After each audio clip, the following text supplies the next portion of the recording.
الحمد لله وكفى وسلام على عباده الذين اصطفى أما بعد فأعوذ بالله من الشيطان الرجيم بسم الله الرحمن الرحيم فقلت استغفروا ربكم إنه كان غفارا سبحان ربك رب العزة عما يصفون وسلام على المرسلين والحمد لله رب العالمين اللهم صل على سيدنا محمد وعلى آل سيدنا محمد وبارك وسلم اللهم صل على سيدنا محمد وعلى آل سيدنا محمد وبارك وسلم اللهم صل على سيدنا محمد وعلى آل سيدنا محمد وبارك وسلم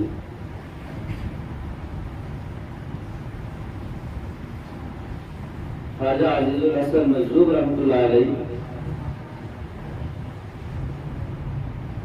جو علی گڑھ مسلم یونیورسٹی میں پروفیسر BA الف تھے، حضرت اقدس تھانوی رحمۃ اللہ علیہ کی خدمت میں حاضر ہوئے۔ ایک موضوع پر حضرت اقدس تھانوی رحمۃ اللہ علیہ کا وعظ ہوا مسلم علی گڑھ یونیورسٹی میں۔ خواجہ عزیز الحسن مجذوب رحمۃ اللہ علیہ حضرت کے بیان میں شریک تھے۔ بعد میں حضرت کے مواعظ پڑھا کرتے تھے۔ حضرت کے مواعظ پڑھتے پڑھتے اللہ تعالیٰ نے خواجہ عزیز الحسن مجذوب رحمۃ اللہ علیہ کے دل کے اندر حضرت اقدس تھانوی رحمۃ اللہ علیہ کی محبت پیدا فرما دی۔ یہاں تک کہ ایک موقع پر حضرت خواجہ صاحب رحمۃ اللہ علیہ نے اپنا اصلاحی تعلق حضرت اقدس تھانوی رحمۃ اللہ علیہ سے فرما لیا۔ مسلم علی گڑھ یونیورسٹی میں پڑھاتے تھے، لباس غیر شرعی ہوتا تھا، لیکن جب حضرت اقدس تھانوی رحمۃ اللہ علیہ کی خدمت سے فیضیاب ہوئے تو لباس سنت کے مطابق ہو گیا۔ حتیٰ کہ اس سے پہلے عزیز الحسن تھے، مگر حضرت اقدس تھانوی رحمۃ اللہ علیہ کی صحبت اٹھانے کے بعد ان کے نام کے ساتھ لفظ مجذوب، ایک مجنون ہوتا ہے، ایک مجذوب ہوتا ہے۔ مجنون دیوانے کو کہتے ہیں، مجذوب اسے کہتے ہیں جسے اللہ رب العزت اپنی طرف اپنی محبت اس کے دل میں ڈال کر کھینچ لیا کرتے ہیں۔ حضرت اقدس تھانوی رحمۃ اللہ علیہ کے مواعظ کے پڑھنے سے اور حضرت اقدس تھانوی رحمۃ اللہ علیہ کی خدمت میں حاضر ہونے سے اللہ تعالیٰ نے ان کی عجیب کیفیت فرمائی۔ ایک موقع پر جگر مراد آبادی ایک بڑا شاعر گزرا ہے، آپ لوگوں نے نام سنا ہوگا۔ حضرت خواجہ عزیز الحسن مجذوب رحمۃ اللہ علیہ سے ان کی ملاقات ہوئی تو چونکہ وہ انگریزی پڑھے ہوئے تھے اور انگریزی پڑھے ہوئے بندوں کو مسٹر کہا جاتا ہے، خواجہ عزیز الحسن مجذوب رحمۃ اللہ علیہ سے جگر مراد آبادی نے کہا، عزیز الحسن آپ تو مسٹر تھے، آپ کی اس ٹر کو کس نے مس کر دیا ہے؟ آپ تو مسٹر تھے، آپ کی اس ٹر کو کس نے مس کر دیا ہے؟ خواجہ عزیز الحسن مجذوب رحمۃ اللہ علیہ نے فرمایا، خانقاہ تھانہ بھر میں ایک بندہ رہتا ہے، نام جس کا اشرف علی ہے، مجدد زمانہ ہے۔ میں نے ان کے مواعظ کا مطالعہ کیا اور ان کی صحبت میں رہا ہوں، ان کی صحبت اٹھانے کا یہی نتیجہ ہے کہ جس سے میری ٹر مس ہو گئی ہے، اب میں آپ کے سامنے ہوں۔